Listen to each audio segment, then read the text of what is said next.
What's happening, guys? Welcome to Slip the Jab Boxing. Hit the like, hit the subscribe button. Let's get into it. Right, so is Turki Alalshikh good for boxing? I mean, there are a lot of people that I see doing a lot of complaints. I read a lot of YouTube comments on other people's videos. I obviously listen to other YouTubers. And there does seem to be quite a lot of complaints where he's concerned. Me personally, I think it's been great. He's been involved for about 18 months or so from the first official Riyadh card, which was, I think, Fury versus Ngannou. Was that the first Riyadh card? I'm pretty sure it was. Anyway, that's when Turki Alalshikh, that name, first started to appear to me anyway. And since then, there's been a lot of good fights, you know, a lot of fights that we didn't think were going to happen. Fury, Usyk, and then a lot of fights that we kind of didn't really see on the cards. You know, Zhang versus Wilder, which although Wilder's gone downhill, at the time it seemed exciting. Parker versus Wilder. He's tried really hard to give us Joshua versus Wilder, which is one that everybody wanted to see at one point or another. And then he's even given us like certain what-if fights. You know, you're talking with your friends like, oh, what if Miller fights Ruiz, or Dubois versus Miller, or something like that. These kind of fights, these were stuff that we would talk about, but the boxing landscape wouldn't really facilitate those type of fights. I mean, yeah, there obviously were times we got good fights. I'm not trying to deny that, but they were very few and far between and very rarely on the same card. I mean, even if you look at how hard it was to get Hrgovic an opponent for his IBF mandatory, it took ages. They went down the table trying to find someone, and then I think Zhili Zhang was maybe something like 6th or 7th, and that's how long it took. But then while Turkey's been involved, an opponent was found straight away. Daniel Dubois, no problems, no dramas, a fight we all were interested in. I mean, just because it wasn't something that people were not necessarily calling for doesn't mean that it's not something that would excite us. So, you know, you've got to give shout outs to Turkey for that, because he's facilitating fights happening a lot easier and random matchups that we would have loved to see, but because of the way boxing was, and heavyweight boxing specifically, it was just looking a lot difficult to happen. I mean, you had a lot of politics in the sport at the time, different promoters having issues with each other. I mean, we all know the story, but at least now we're at a situation where it's a lot easier to envision certain fights happening. Before it was, oh, okay, but this promoter's not talking to that promoter. And, you know, it doesn't really help the sport at the end of the day. If boxing's reputation is the big fights don't happen because of politics, and, you know, it doesn't move the sport forward. So in that regard, he's definitely helped move the sport forward. I've definitely seen more fans jump on boxing or regularly watch boxing because of Turkey and his cards.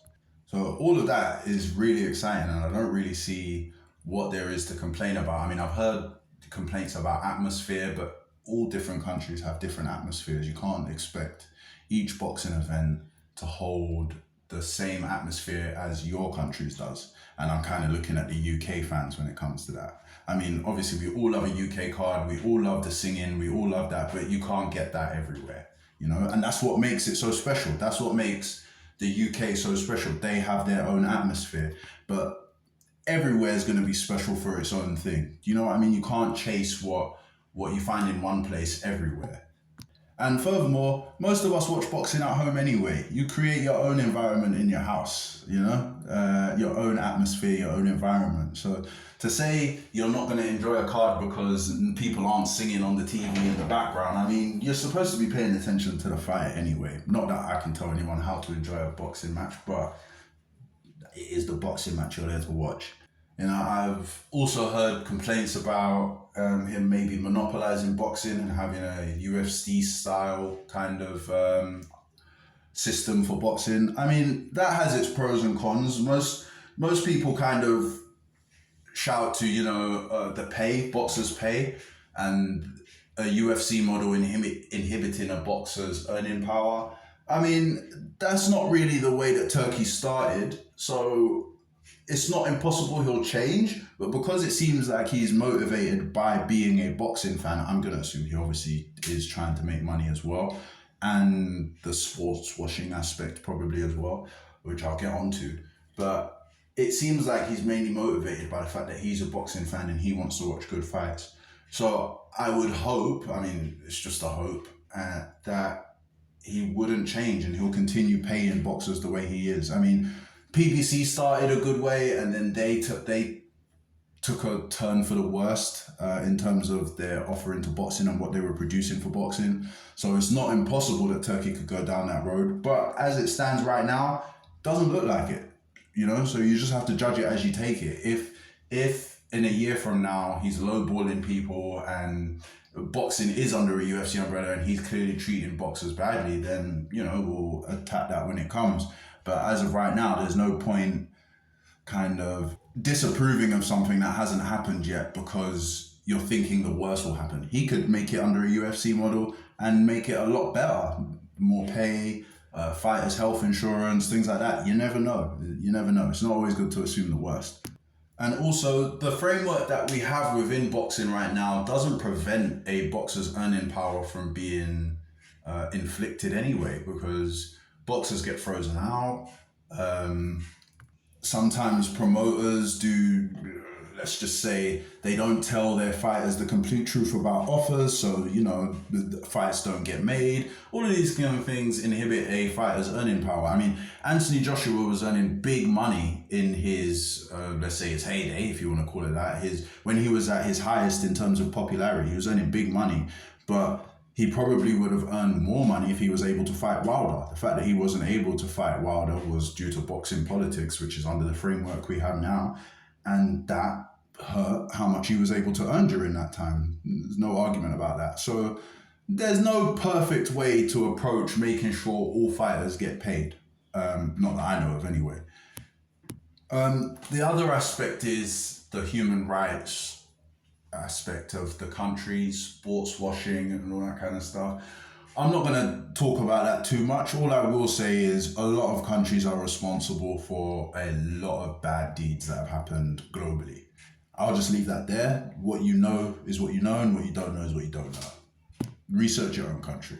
But back to the main point of boxing, I can't say that Turki Alalshikh's bad for boxing. He's brought up a hype. He's made boxing fun again. A lot of people are really interested in the cards. I personally have started watching cards from beginning to end, which I never used to do before. Before, it was more the main event and catching a fight or two in the card that I was interested in. But now, I'll watch the whole card. A lot of the time, that's what I'm seeing. A lot of people commenting on. The cards are getting a lot better as well.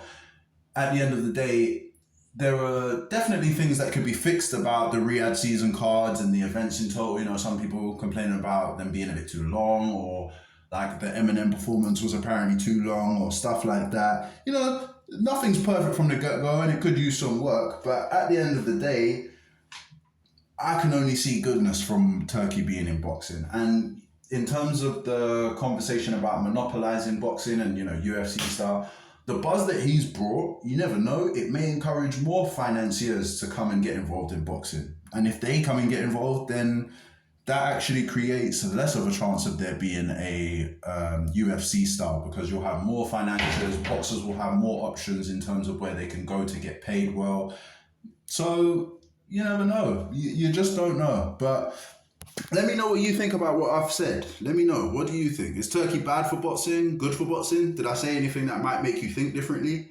Let me know in the comments, guys. And as always, take it easy.